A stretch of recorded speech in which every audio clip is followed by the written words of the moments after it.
name is Tiffany. I'm the Director of Development here at Birth Choice. And here we have Brent Lambert, our founder and CEO, and he's going to give us a little ministry update. So what is going on with our ministry, and in particular the mobile unit ministry? Well, overall with the ministry, we are crazy busy right now, which is always for us is a good thing and a bad thing. You know, we wish that people didn't need our services, but obviously they do. So we're excited when we can minister to and help more folks than that. Even in Bolivar today with mobile unit, I think they've seen three or four today there. Today, so, you know, that's pretty good. That's going well, and we're excited that it's back out on the road again because of the dreaded Rona. We had to stay parked for a while, and we're back out there, and it's really doing well, and we're excited about that. And we actually, and you even mentioned a while ago to remind me that we had 2 diamonds just in the last couple of weeks. So you can tell them what a diamond is. Yeah, so a diamond represents a baby saved from abortion.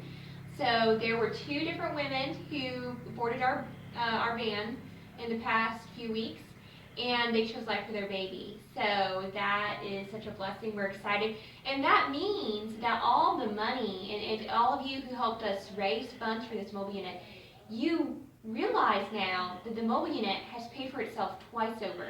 Because even if we only saved 1 baby with this mobile unit, it's all worth it. It's all paid for itself because 2 babies get to live now. So that's so exciting.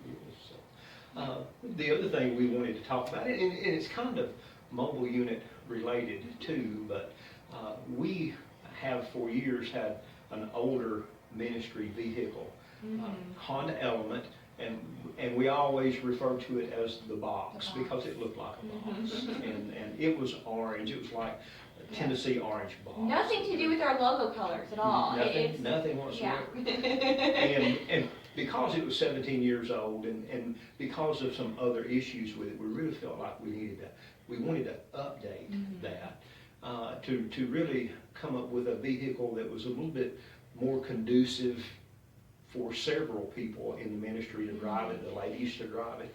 And nobody really wanted to drive the box except, for me, and TC would drive it sometimes. So what we wanted to do with that is the replacement vehicle, and hopefully would be like a minivan, SUV, crossover kind of vehicle. And we were hoping that we would have a vehicle like that we could car wrap to match the mobile unit, which would repeat our message on the mobile unit everywhere we go, not only to the 3 new counties in West Tennessee that we go, but also in the area too, because we're always having people, and the drivers tell me this, of the mobile unit and the other people that work on it, they're always having people to pull up and take pictures of it so that they have the number that they can call it later. And it's a very pretty design too. It is.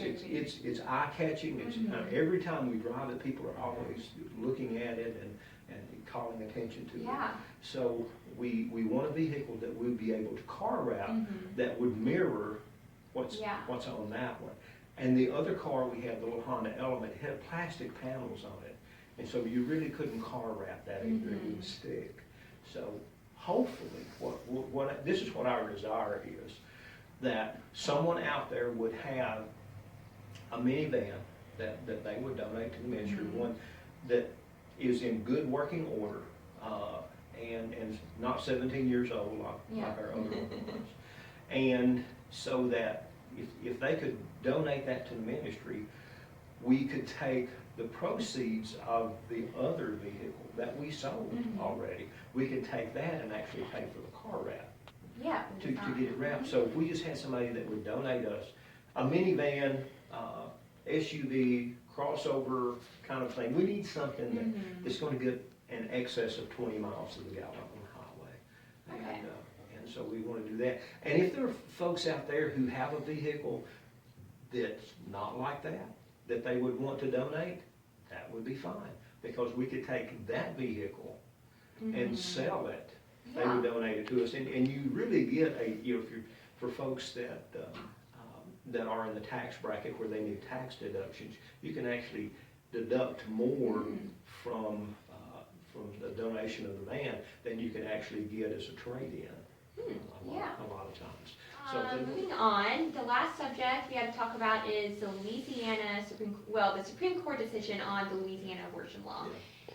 So tell us your thoughts on that. You know, there's a lot of the times when states pass restrictions on abortion, their intent is good. They do want to restrict abortions. They really do want to make sure that women are treated well, they're safe, and all those kind of things. So there's generally lots of things that they're trying to achieve in those, any kind of new laws that are restrictive towards abortion, requiring doctors to have abortion doctors to have admitting privilege and all those things. And those things are good. We know that we're not going to come up with a law that's going to directly challenge Roe versus Wade and make its way to the Supreme Court. But with these laws, they're continually checking that and working its way towards that. Now, the recent Louisiana law that the Supreme Court kind of overthrew, you know, it's always politically motivated. There's so much politics going on in that. And we refrain from getting involved in the political end totally. But there's rumor and murmurings, if you will, that they knew that law wasn't going to pass muster with the Supreme Court. And they knew that the Supreme Court would rule the way that they ruled so that they could bring another thing to them, that another law would challenge it. And their recent ruling on the Louisiana law would strengthen their case on a new restriction that would come to the Supreme Court. Very interesting. And, you know, it's all politics, and I can't, there's a lot of things in life that I can't get my mind wrapped around, and the things that I need to every day, and I certainly can't track all the political things that go on with all the abortion laws. So much. It's very crazy. complicated.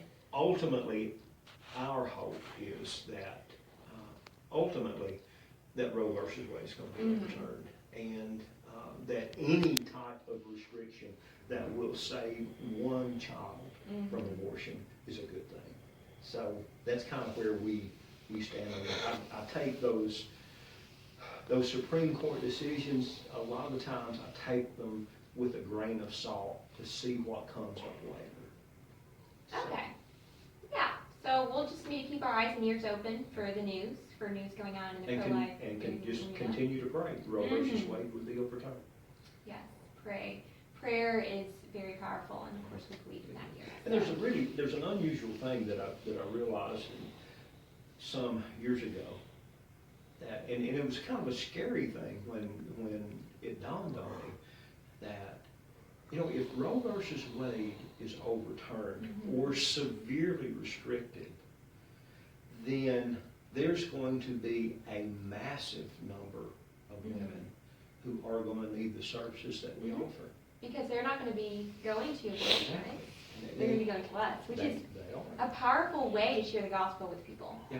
So that's exciting. It's exciting, and you know, we're busy now. If that were to ever happen, you know, yay and praise the Lord. We're going to need more volunteers and more donors, there aren't we? Go. Yeah. There you go. It's the way that works. So, all right. All right. So I guess that is it for news at Birth Choice. Thank you so much for joining in.